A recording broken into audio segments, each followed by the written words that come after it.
नमस्कार दोस्तों। श्रीमद् भगवद गीता का 7वां अध्याय है ज्ञान विज्ञान योग, जिसमें विज्ञान के साथ ज्ञान का विषय, ईश्वर की व्यापकता जैसे कई विषयों पर बात की गई है। इस अध्याय में कुल 30 श्लोक हैं। इन श्लोकों की शुरुआत करने से पहले मैं आपको एक छोटा सा इंट्रोडक्शन देना चाहता हूँ, तो आइए शुरू करते हैं। यह अध्याय श्री कृष्ण द्वारा भगवान की ऊर्जाएं के भौतिक यानी प्राकृतिक और आध्यात्मिक विस्तार का वर्णन करने से शुरू होता है। यानी types of energy, forms of energy, जो सूर्य प्रकाश है, जो वेग है, जो गति है पवन की, ये सारी एनर्जीज ही हैं। तो इनका वर्णन करने से ये अध्याय शुरू होता है। वह समझाते हैं कि एक ही धागे में बंधे हुए मोतियों की तरह ये सभी ऊर्जाएं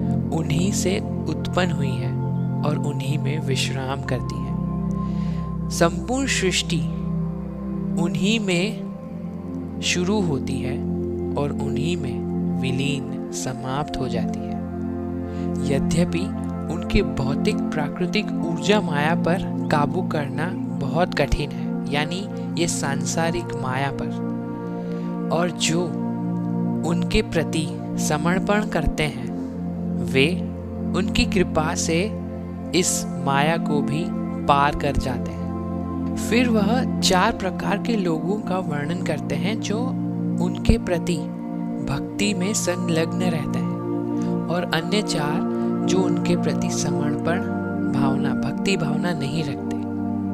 वह कहते हैं कि जो व्यक्ति ज्ञानपूर्वक मन से, बुद्धि से अपनी भक्ति मुझ में समर्पित करता है, यानी मन से, बुद्धि से, फुल एफर्ट्स के साथ जो श्री कृष्ण की भक्ति करता है, वो उन्हें सबसे प्रिय है। फिर भी कुछ लोग भौतिक, प्राकृतिक, सांसारिक इच्छाओं से भ्रमित हो जाते हैं और वे दिव्य देवताओं को समर्पण करते हैं, जो उन्हें थोड़े समय के लिए अस्थायी समृद्धि प्रदान तो कर देते हैं, यानी थोड़े समय के लिए धन, थोड़े समय की खुशी, सुख, कुछ समय का प्लेजर।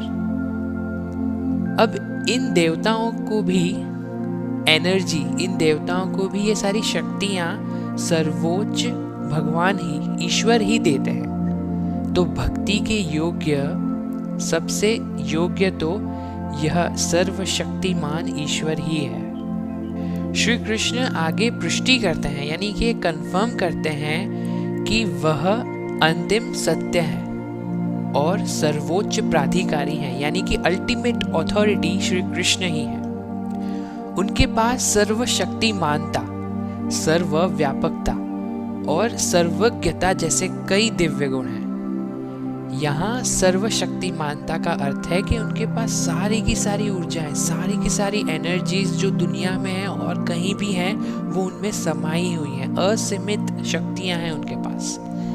सर्वव्यापकता यानी सर्वव्यापक, जो हर जगह हर समय है, वो श्री कृष्ण है। और सर्वज्ञता यानी सर्वज्ञानी, उनके पास हर चीज का ज्ञान है, उन्हें सब कुछ पता है। हालांकि उनकी दिव्य योग माया शक्ति उनके अविनाशी स्वरूप, शाश्वत दिव्य स्वरूप को छिपाती है, लेकिन जो भक्त उनके प्रति समर्पण करता है, जो उनकी शरण में जाता है, जो सच्चे मन से, बुद्धि से उनकी पूजा करता है, भक्ति करता है, उसे सर्वोच्च ईश्वर स्वयं और कर्म के पूरे क्षेत्र का ज्ञान प्राप्त होता है। दोस्तों, तो बने रहिए मेरे साथ इस 7वें अध्याय में, इस श्रीमद् भगवद गीता के सफर में। मुलाकात होगी पहले श्लोक के साथ। जय श्री कृष्ण।